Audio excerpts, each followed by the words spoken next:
Yeah, we're here at the far eastern end of the expanded goal line. You can see the streetcar rolling in behind us just beyond Sunnyside Station. Here's what Katz said about the goal line. Quote, "This is the first time that we've connected the east side and the west side with rapid transit." Well, that's partially true. The east side and west side are connected by transit now. Problem is, it's just not very rapid. We're riding the goal line on 2 weekday afternoons from 4 till 5:30. That's rush hour for a lot of us, but the goal line isn't in much of a rush at all.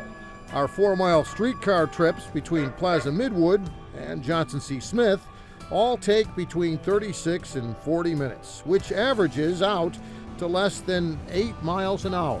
It rides in the street, it goes slower than the speed limit, it stops at stoplights, and I feel like that's the problem. It's still just a novelty. Chris Mullis owns Hawthorne's Pizza and Bar, where they're making pies inside while the customers outside watch those slow trains roll past the patio, either stuck in traffic backups or often causing those backups.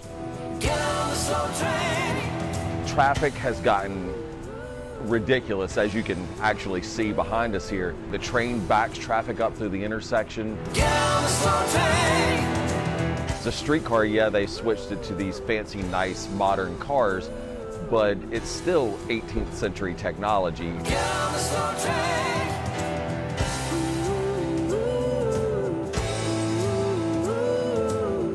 I'm gonna ride it. I don't know if a lot of people will. I'm looking to see people in it. If you look over at that car right now, it's empty. Yep, so far the gold line is also slow attracting passengers too. For the first 4 months, these passengers ride free, but it was only me on long stretches of our streetcar rides. At many stations, sliding open doors, but nobody stepping on board. We have to remember, we're probably going to have the same kind of challenges in ridership that we're seeing on our other modes, but we make these investments for the long term. That's what Katz CEO John Lewis told us before the gold line expansion, that success isn't just measured in riders on the streetcar line, but also in the improvements alongside the streetcar line. This is not just about moving people, it's about creating a community that people want to live in and feel comfortable in, safe, and provide opportunities for upward mobility. The city's betting $150 million that the gold line will do for 5 Points in West End what the Blue Line has done for South End, Noda, and all those other light rail neighborhoods. You can see positive change on the west side already. What used to be an old vacant eyesore grocery store is now spruced up as an outdoor community meeting place, visible from the streetcar window as you ride by. But not every neighborhood wants what light rail promises. It's like bringing water to the ocean.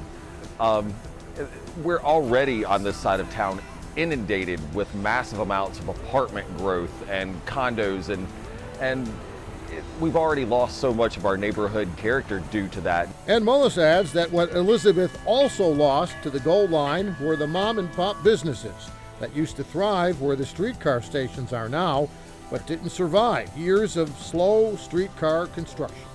I'm not sure that any of them are directly related to the train, but it didn't help.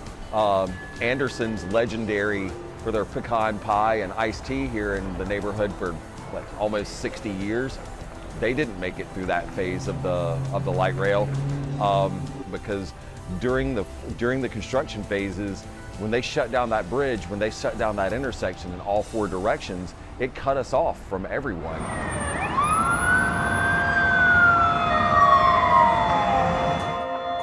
That bridge Mullis refers to is the Hawthorne Avenue Bridge over Independence Boulevard.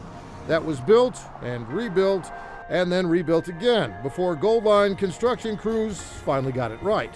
But not before Mullis's pizza business and lots of other businesses almost went out of business. We came through 2008 fairly strong. We came through COVID fairly strong. This is worse, yeah. Our business was off by more than 70%. The only thing that's ever really hurt us, thing that's hurt us the most, is our own city with this project. This whole area in my opinion, is really going to start changing over the next few years. And while one end of the goal line watches the predictions of progress from years past finally coming true, what the other end sees is rapid transit minus the rapid. Businesses slowly coming back after years of slow construction, and a transportation improvement that's not improving transportation. Instead, just the opposite. No, the traffic is not going to go away. It's only going to get worse. And I think in the long run, it's not a bad idea to go, from the west side up through the middle of town through Elizabeth. And If you're in a hurry, though. if you're in a hurry, choose a different mode of transportation. Like I said, I bike most everywhere I go, and from end to end and back, I can beat this thing on my bike. No problem.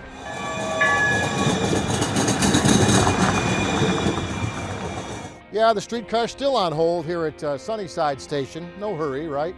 CATS has plans to further expand the goal line, another 6 miles, another 20 stations, all the way from I-85 on the west side to the old Eastland Mall area on the east side. But right now, those expansion plans don't have any funding, and there's no timetable either. So progress on the goal line going forward, kind of like the goal line itself, a little slow.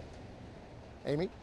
We hope you enjoyed the story. If you don't want to miss any more great stories about the Charlotte region, please subscribe to our YouTube channel.